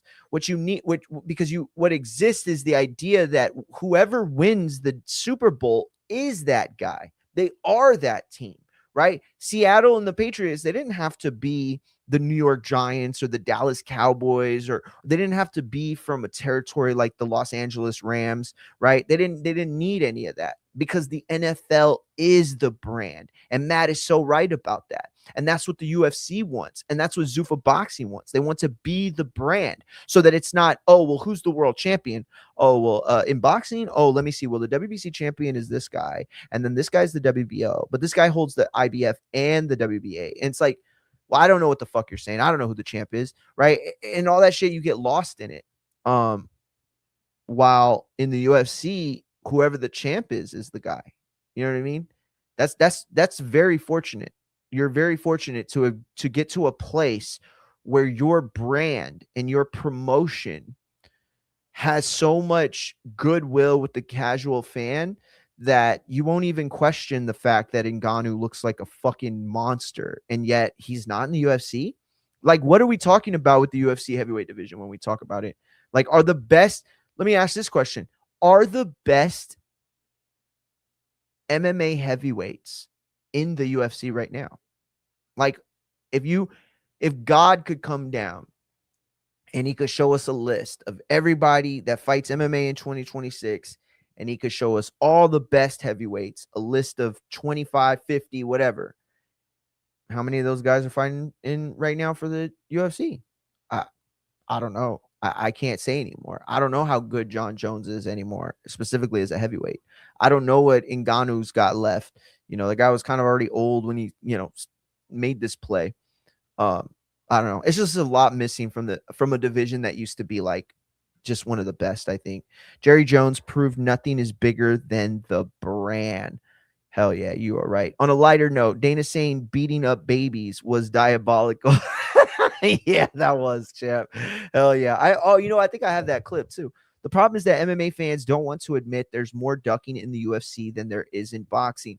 Huh, really? You think so? That's an interesting point. That's an interesting point you're making. I would not have said that. I would not. I don't even think I agree. Okay, here's the thing. Ducking in the sense of two fighters not fighting each other, yes. And that's probably what you meant. My bad. I shouldn't have put the context in it. I was thinking you were saying that like basically like fighters in the UFC duck each other, but it's like Dana that does the matchmaking. But what you're really saying is that we're not like the fights aren't happening that we've wanted. Mario, what's the first thing a fighter says when you want the big fight? What? You call him out, that's for sure. Like we saw, what's his name?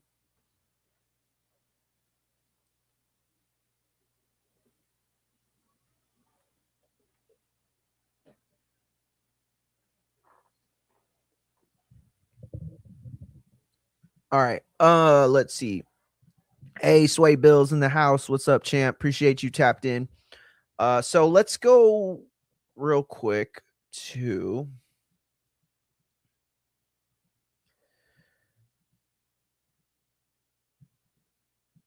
Ngannou wanted the Jones fight, but he wanted to be paid. Jones wanted the Aspinall fight, but he wanted Wilder money. Yeah, no, and I remember John Jones specifically referencing, the Deontay Wilder fight with Fury and talking about the comparisons. If you think about it, that's when a lot of this started. Like, you remember there was this big UFC doesn't pay its fighters narrative online. And a lot of anti-UFC people like try to use it. And don't get me wrong, it is true from a certain perspective, but context is king, right? So when you put the context in and you say, well, the UFC puts so much into their shows, they put so much into the platform that allows these fighters to get as big as they are, then it's a little more nuanced than that. You know what I mean? So it's not like, oh, UFC just doesn't pay its fighters, but at the same time, you can always pay your fighters better. They're not. Here's the thing: the UFC isn't bleeding itself dry from how much they're paying fighters. Like, that's not the case at all. Like, not even close. All right. Listen, that's gonna do it for the UFC and the MMA talk. We're gonna jump into the wrestling real quick. What the fuck is going on with WrestleMania, dude? Like, literally, what is going on with WrestleMania? Last night we got. Let me see. We got an interesting opener. Just do this. We got an interesting opener, right? Oh, I forgot. I didn't even have my background on this whole time.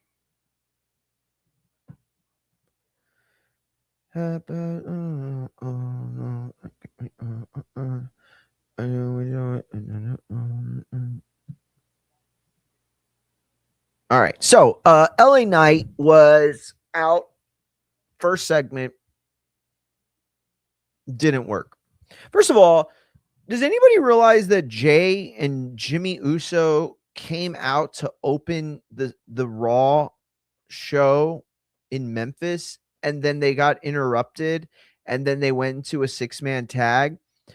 What were they originally going to do? What was like their original like thing that they were they were going out there. They had a full intro, and they came out from the crowd. What were the plans? What were they supposed to do? Not only Mania, what the fuck is going on with the Hall of Fame? Bro, you nailed it. Last night, I was certain that AJ thing was for the Hall of Fame. I was certain of it. I said, oh, that's definitely for the Hall of Fame. And they're like, oh, we're doing an AJ return. Did you just think of this? Or because it would have been way more beneficial if, we got an actual, announcement, press release, something. But you waited until a week before the show in his hometown to let us know that you're going to have a AJ appreciation night. This is crazy. It's weird. Like, you can't here's the thing. There's no way you can rationally sit there and say, this sounds like it was the plan all along. Because if you're AJ Styles and you were always going to lose that match to Gunther, why on earth would you have promoted this weeks ago? Like, the tickets didn't just go on sale. Y'all know that. They've been on sale. How many more people would have already bought tickets if they knew, oh shit, AJ Styles is coming through? I don't know. All I know is that they ain't really flying. But what do you guys think, man? AJ Styles coming back. I'm not sure what it's for, but bigger than all of this is the direction. Raw went from, at the beginning of the year, the premiere show with the main storyline future story, or the main future storyline with Braun Breaker, the Vision. They were dominating Raw week after week. All of last year. I was going to say right after Mania, but it was all last year.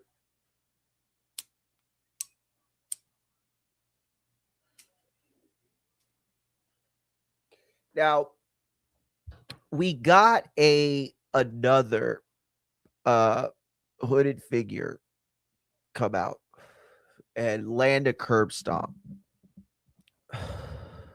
Yeah, I'm tired of it. It's not that I'm tired of it. It's that I don't think it's going to be good. I've lost all expectations as it relates to WWE. I have lost all belief in the Vision. The Vision is a mid-card faction now. Tell me where I'm lying. Tell me where I'm wrong. The Vision is a mid-card faction, and they all look more like losers now than they ever have before. Bronson Reed seems like a joke. Like, not like a joke. Like, he's obviously very scary, and he's obviously a fucking big dude, super strong. What I mean as a joke, I mean like they don't have anything planned. This guy beat Roman clean? No, not clean, right? No, he had him stretchered out. This guy stretchered Roman fucking Reigns. Stretchered him. And they're like, oh, I think he's going to get a shot at the Elimination Chamber qualifier. What? Okay, cool. But why was it? That was already like, that doesn't sound like news. That sounds like, I mean, you had fucking El Grande Americano original in a qualifier. Like, the fuck? What are we doing?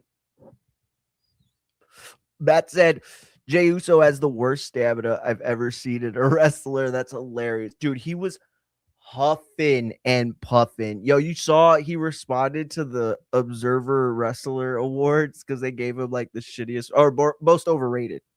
Alex said Triple H should have kept Roman versus Cody 3. He killed Mania when he made that decision. Bro, I was originally not in favor. I wish they would I wanted them to wait a little longer, but I'm now where Alex is. I am now where Alex is right now.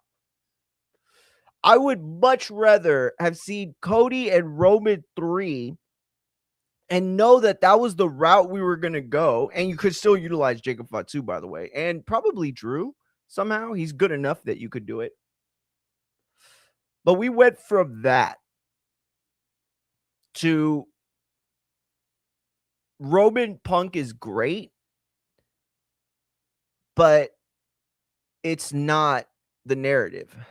The narrative is right now, as it stands, the narrative is, will Finn Balor turn face? That's what it is. And by the way, that was the narrative 3 weeks ago, 2 weeks ago.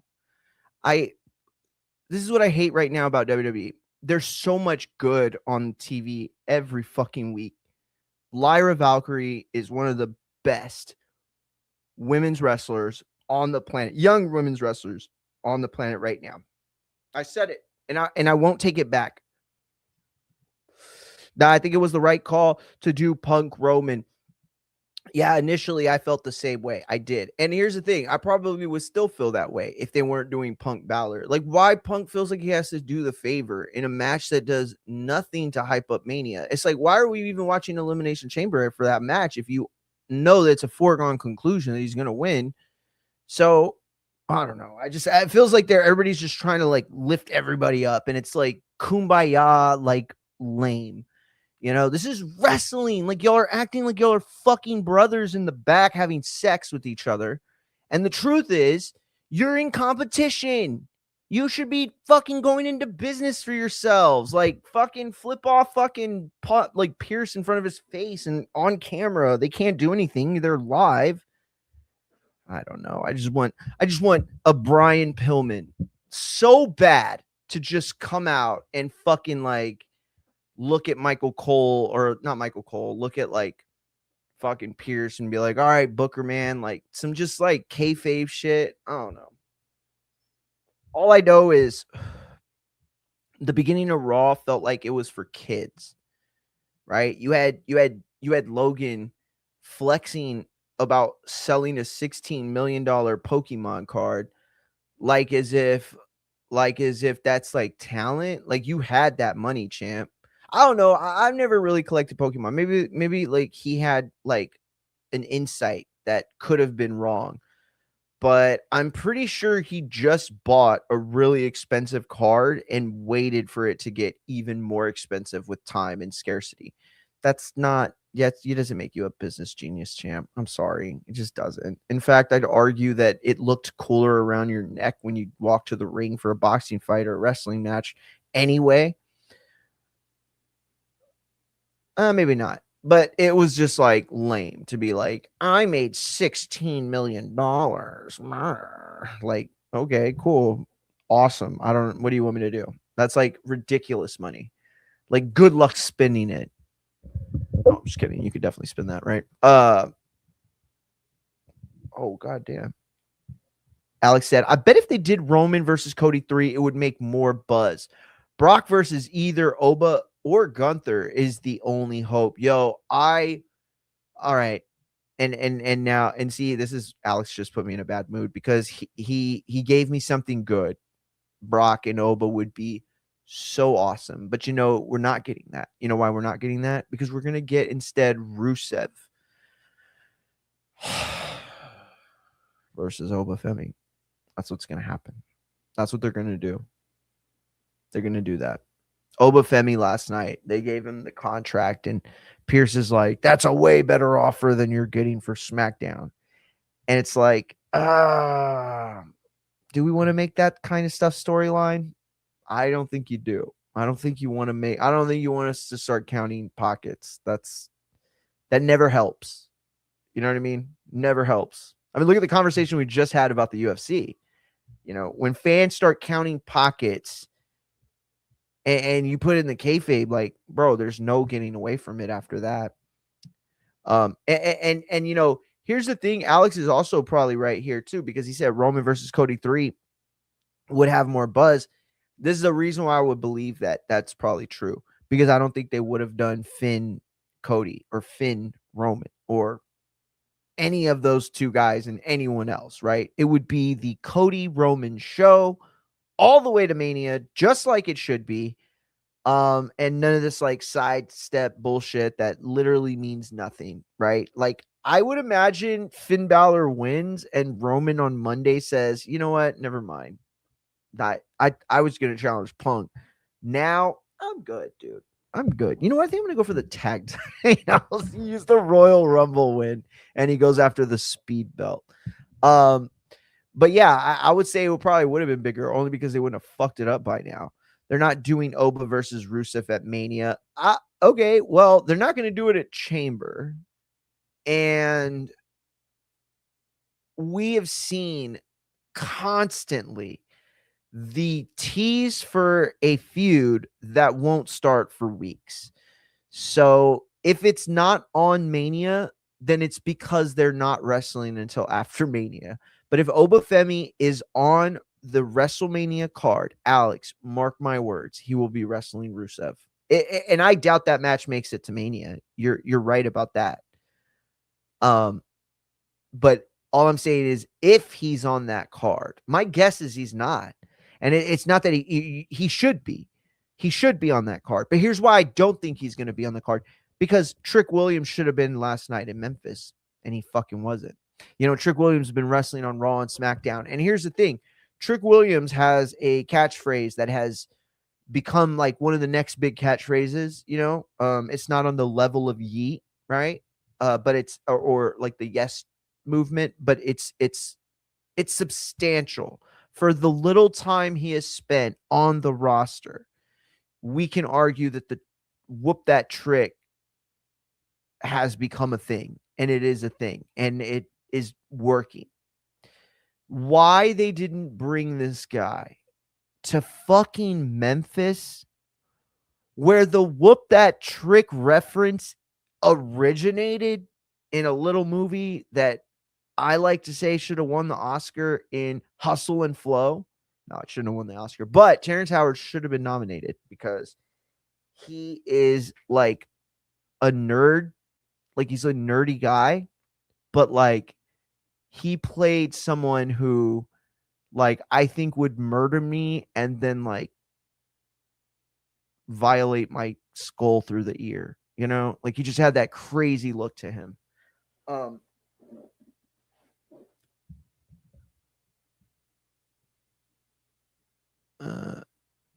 Matt said, I don't think so, because people were getting tired of Cody as champion. He's better when he's on the chase. That is true.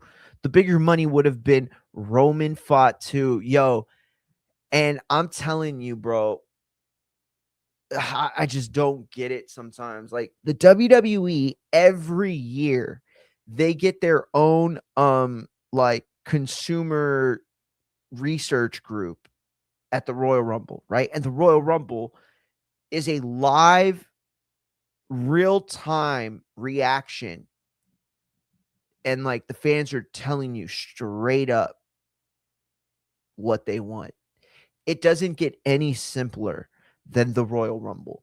Put the guys out there, have them face off, and see what happens. Does the crowd like it? Do they not? Do they care? You know what I mean? Like, what's the deal? When Jacob Fatu and Roman Reigns faced off at the Royal Rumble, that was one of the biggest pops.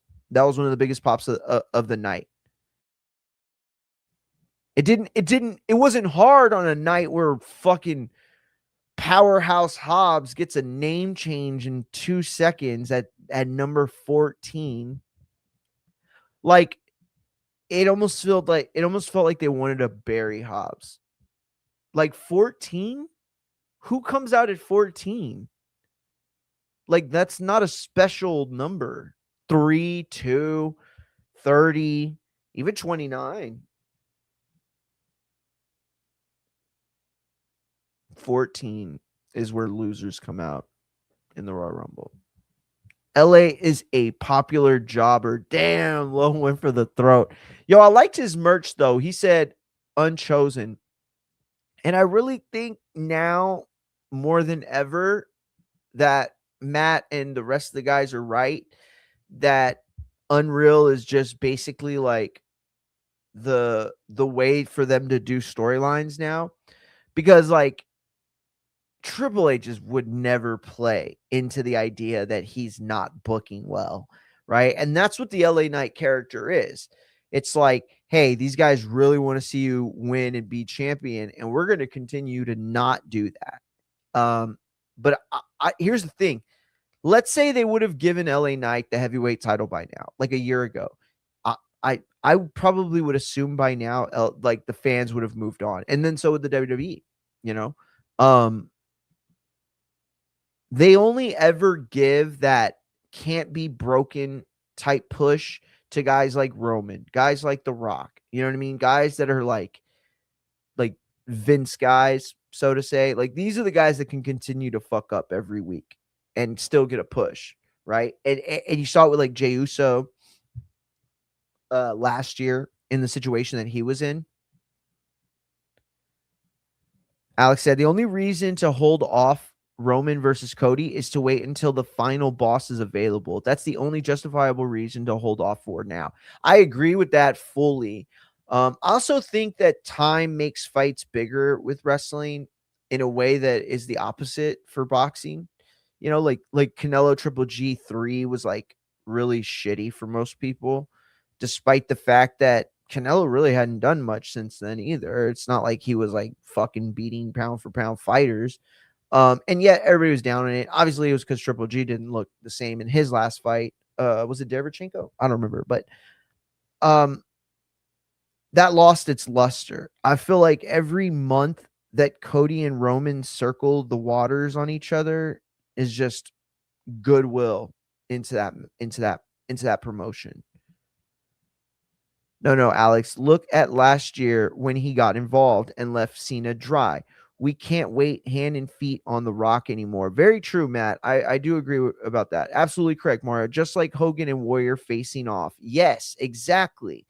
We get this real life, real time product group, like, how like when they go and like eat chips in a room and then like the Doritos people are behind a glass wall that you can't see them, like a one-way mirror, or two-way mirror. No, one-way, right? One-way mirror. And like it's like that's what it is. You know what I mean? And it's like, imagine you get all this research, the good people at Frito-Lay do all this research, pay all these people to get all these consumer answers, the people that are actually buying the product. And then they're like this, and then they're like this. Look, they're like, oh, here's the consumer report, sir.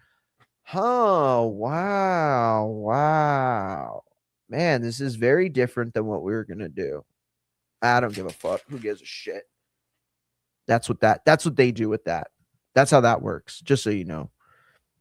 Alex said, Matt, you just said to let Roman versus Cody breathe. Don't change your mind when I mention one of the GOATs. Yeah, that's what yes, let it breathe, but it doesn't need The Rock's involvement at all. Yeah, I agree. I don't think it needs The Rock's involvement. I definitely think there is a place for The Rock done well. The biggest problem was he left everybody high and dry, right? And it's like you can't even trust him anymore for that shit.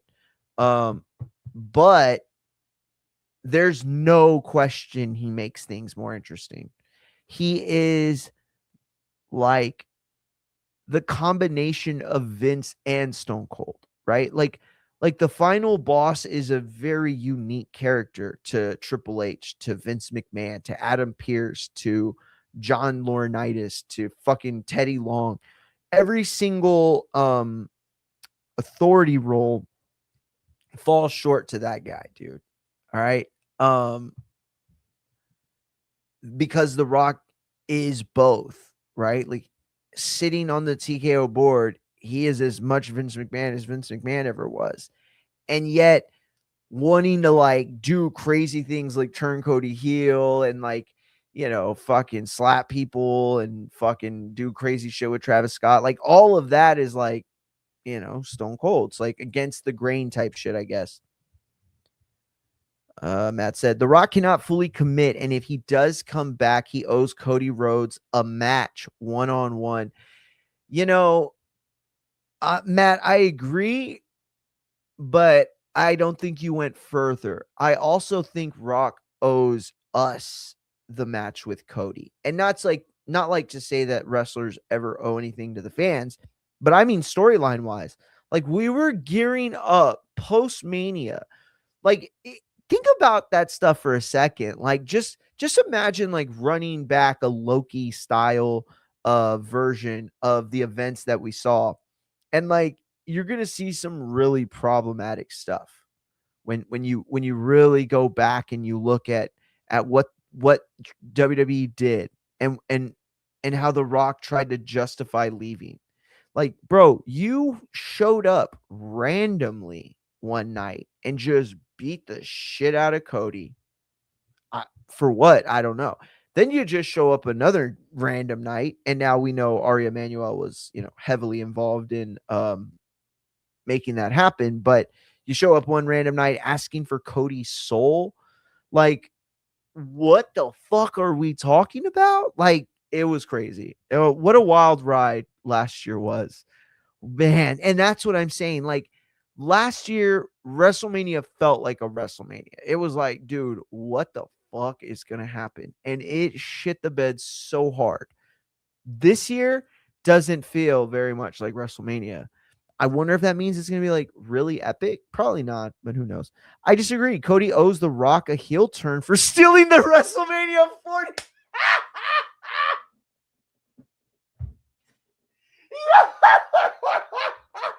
Yo, this is the comment of the day. Oh, fuck. I love this. This is Alex said, I disagree.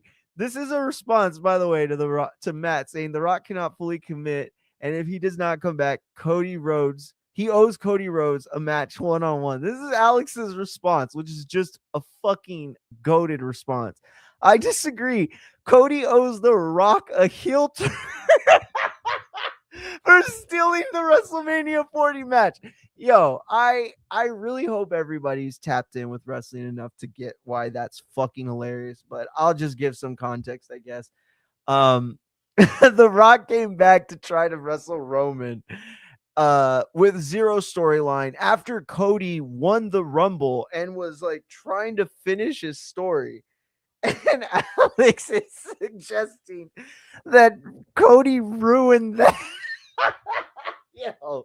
Oh, Cody, bro. Alex, I mean, you are you've just been goated.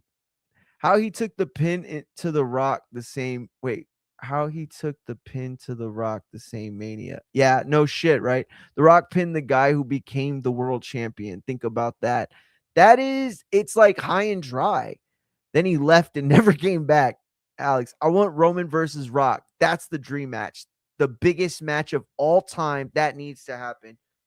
It does, dude. It actually does. I don't know if it's as big as it once was. I'll be honest about that. I think that there was a moment where it was maybe the biggest match of all time. If it's done well. See, it's hard for me to ever like say that specifically, even when it's very easy to like rationalize.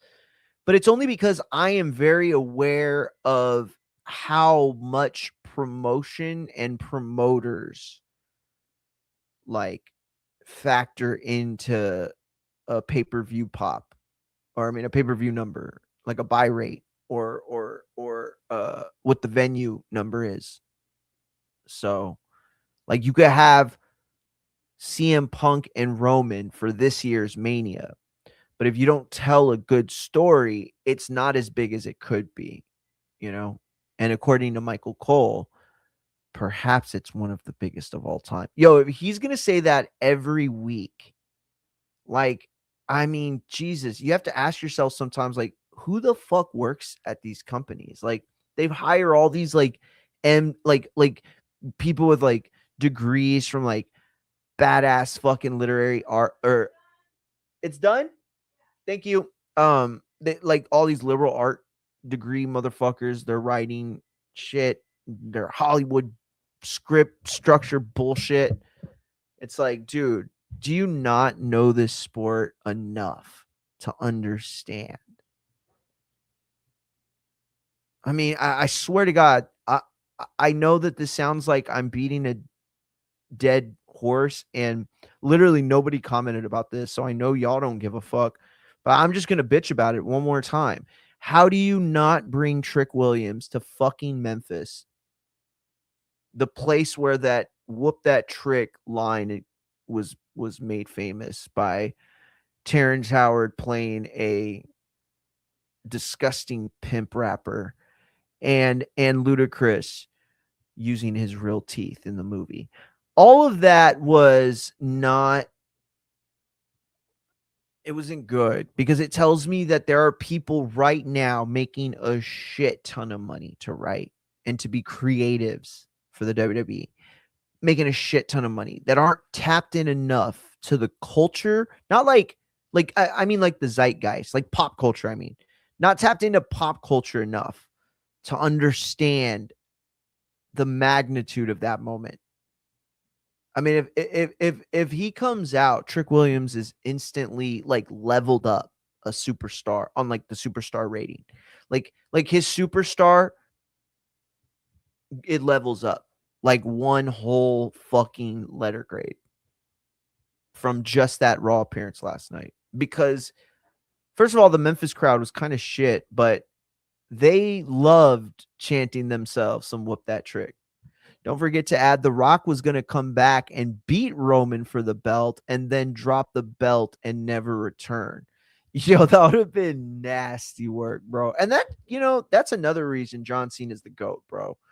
Because John Cena went out, and even though it wasn't the way I would have done it, it was definitely like, yo, John's the man. Like he just wanted to give back. That's all he wanted his last year to be. I wish it was way more, and I think he deserved so much more. I'll tell you what, y'all keep talking about, he does, he owes him a match, he owes him a heel turn, bro. Real talk, somebody, they all owe John Cena an apology. Real talk, Cody, Travis Scott, Rock, Triple H, Ari, Emmanuel, all of them, they all owe John Cena a fucking I'm sorry. I'm sorry. Like a old timey man. I'm sorry. I did not know it was going to go down that way. They'll have many more chances to have him in Memphis. Yeah, you're right, Alex. It's not over.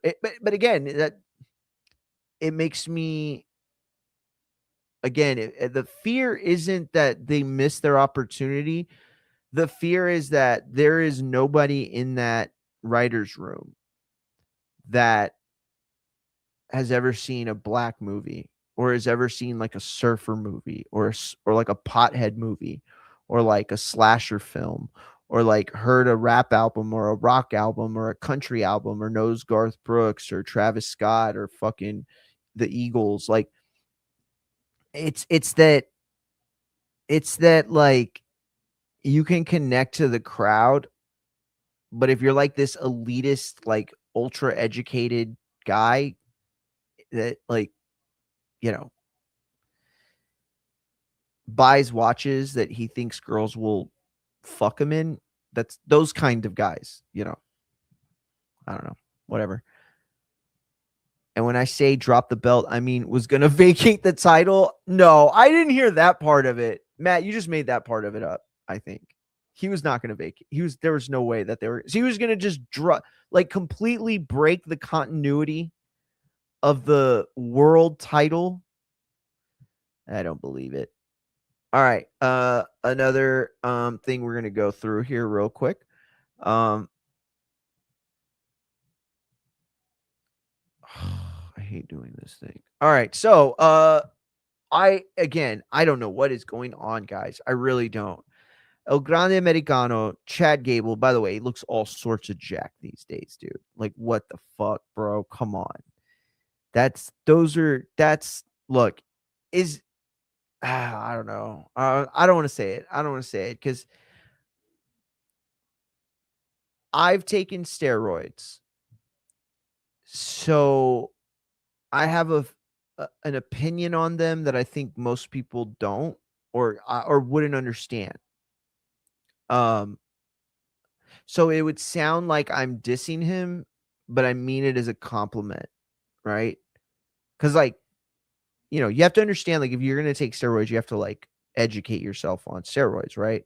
I'm a person who's like always like, I go to the doctor's office and I like literally like write down or record the meet like my my office appointment, uh, and like go back and research like words I didn't understand or like phrases or jargon that he used that was like too inside baseball. So anyway, all I'm saying is this guy's jacked. And he's the kind of jack that's really difficult to do in the short time he was out. But either way, he looks great, but it's just not working the way they want it, I don't think. It's weird. It's very, very weird. Like, one of them is a heel on AAA, like in AAA, and one of them's a heel. The other one's the heel in WWE. And last night's crowd had no idea who to fucking cheer for. No idea who they were rooting for. Not even a little bit. No idea. I mean, at one point they were cheering for Gable and then they were booing him like the next minute. And I'd say Ludwig got most of the cheers, I think. I don't remember them really booing him if they did at all. I don't know. I don't remember that. But what I will say is this. WWE clearly wants to make as much money off of this thing as they can, right? This is like the Doink versus Doink program. Only it's like international. It's got like a lot of potential money associated to it. Like, these guys can do this whole fucking feud. They can run 3 matches in WWE and then go to Mexico or wherever other territory for AAA and run it again. And word is WWE not only expects to make a shit ton of money, but is actively like trying to make a shit ton of money with this. That's not Chad Gable. Chad doesn't have a goatee.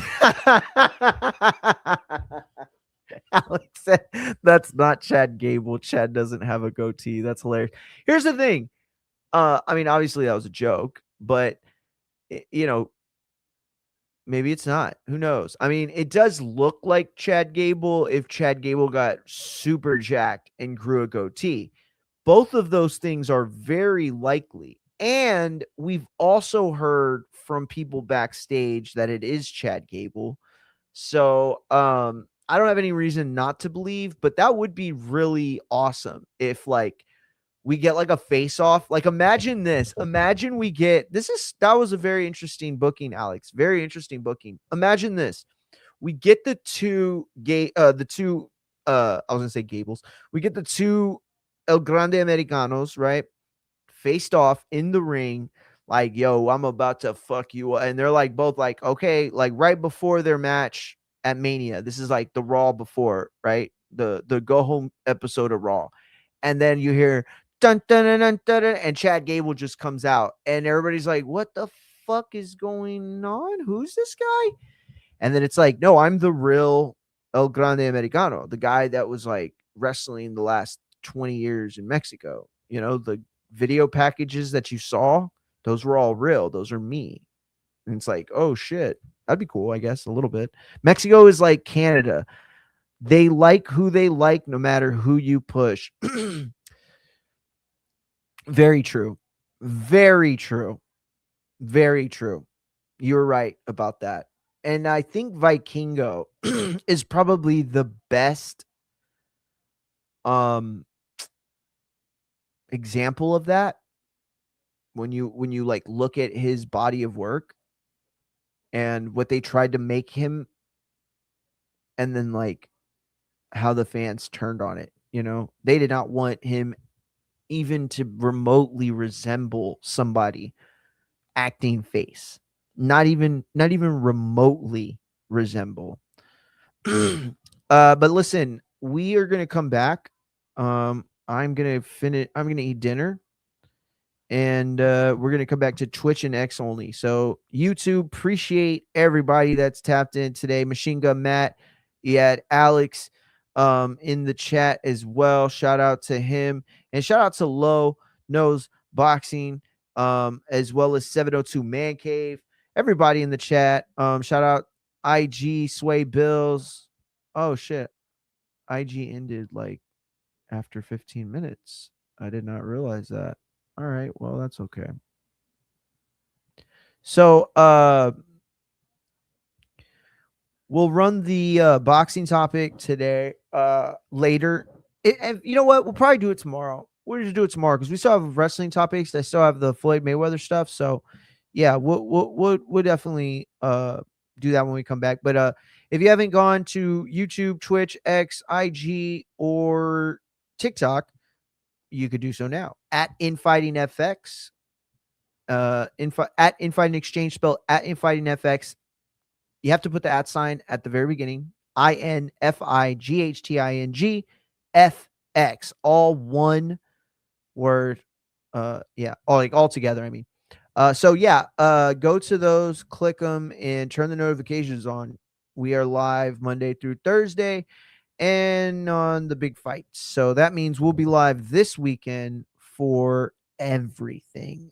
The Wood Warrington fight is going to be so much fun. Cannot wait for that. I think I'm going to take the Lee Wood money they're giving. I don't know. We'll talk about it tomorrow. But anyway, we'll also be live for Garcia Barrios. Very good undercard. So we'll be live for that whole fight.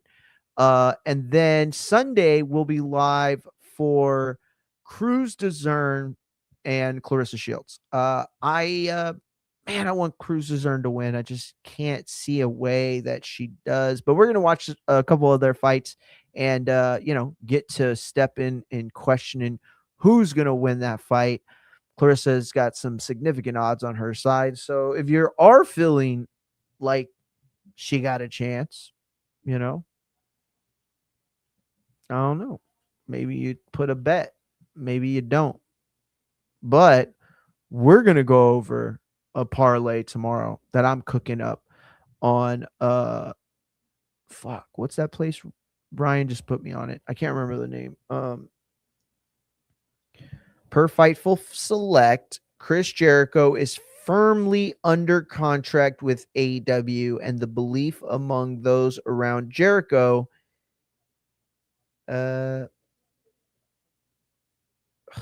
my watch is so slow. So he's staying with AEW. Matt called it. Matt said it. He called it. Good job, Matt. Matt's booking like 98% now. From last year to this moment, he is like 96%, I think. But anyway, I appreciate everybody tapped in. Hit the like, hit the sub, hit the follow, hit the share. That would be awesome. And make sure you have your notifications on because we'll be back in about an hour. But for the rest of you that won't be joining us for the night, remember, we'll be back tomorrow with boxing content and probably an AEW watch along, but maybe not. Maybe TikTok only. Either way, we will see you tomorrow for those that we won't be seeing tonight. And until then, peace.